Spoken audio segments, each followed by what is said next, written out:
हमीरपुर जनपद के बरुआ सुमेरपुर में आज़ादी के संघर्ष के महात्मा को देखते हुए वनिता संस्था के तत्वाधान में विमर्श विविधा के अंतर्गत जिनका देश ऋणी है के तहत सांस्कृतिक चेतना के अग्रदूत रविंद्रनाथ टैगोर की जयंती 7 मई पर संस्था के अध्यक्ष डॉक्टर भवानी दीन प्रजापति ने श्रद्धा सुमन अर्पित करते हुए कहा कि टैगोर जी सही मायने में भारत माता के एक प्रभावी प्रज्ञाप्रोधा थे। इनका जन्म 7 मई 1861 को कोलकाता में देवेंद्रनाथ टैगोर और शारदा देवी के घर हुआ था।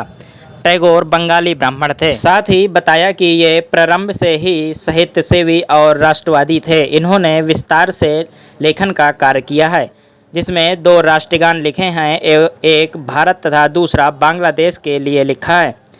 कहानियाँ, संग्रह और उपन्यास लिखने के बाद गीतांजलि नामक अमृत कृति लिखी, जिस पर उन्होंने 1913 में नोबेल पुरस्कार भी प्राप्त किया। सांस्कृतिक विकास में इनके योगदान को भुलाया नहीं जा सकता है। इनका इनकी पत्नी मृणालिनी ने पूरा साथ दिया। ये अपने 80 वर्षों के जीवन में सदैव देशधर्मी रहे। कालांतर में इनका 7 अगस्त 1941 को कोलकाता में निधन हो गया।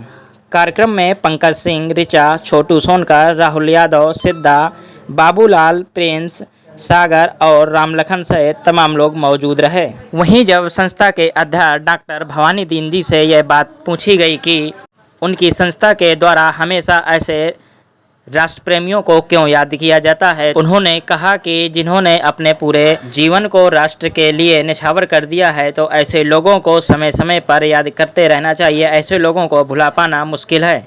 साथ ही कहा कि हमारी संस्था लगातार उन्हें याद करती रही है और याद करती रहेगी। इस महान व्यक्तित्व को उनके चरणों में श्रद्धा सुमन अर्पित करने के लिए चयनित किया। उनका नाम है रविंद्रनाथ टैगोर।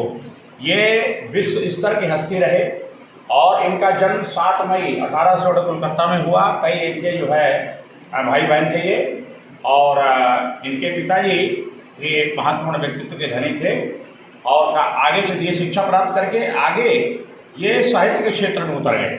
सांस्कृतिक चेतना को जागृत करने के लिए उतर गए, युवाओं को परोसने के लिए उतर गए और इन्होंने एक बड़ी महत्वपूर्ण कृति लिखी गीतांजलि, और वो 1913 में, और उसके बाद उसका अंग्रेजी में अनुवाद किया। लोगों को इतनी पसंद आई और विदेशी साहित्यकारों को, अंग्रेजों को ये बड़ा पसंद किया और इसको रिकमेंड कर दिया, संस्तुत कर दिया नोबेल पुरस्कार के लिए, और संयोग कि इनको नोबेल पुरस्कार मिला।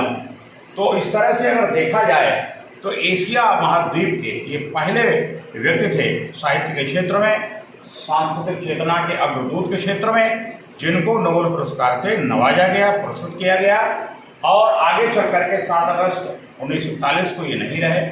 ये बड़े ही 1961 को बड़े महत्वपूर्ण व्यक्ति रहे ये। इनके योगदान को हम नकार नहीं सकते हैं, और अगर देखा जाए तो ये किसी भी क्षेत्र में पीछे नहीं है और इनका योगदान भुलाया नहीं जा सकता। ऐसे महान व्यक्तित्व को हमारी संस्था जो है उनके चरणों में श्रद्धा सुमन अर्पित करती है।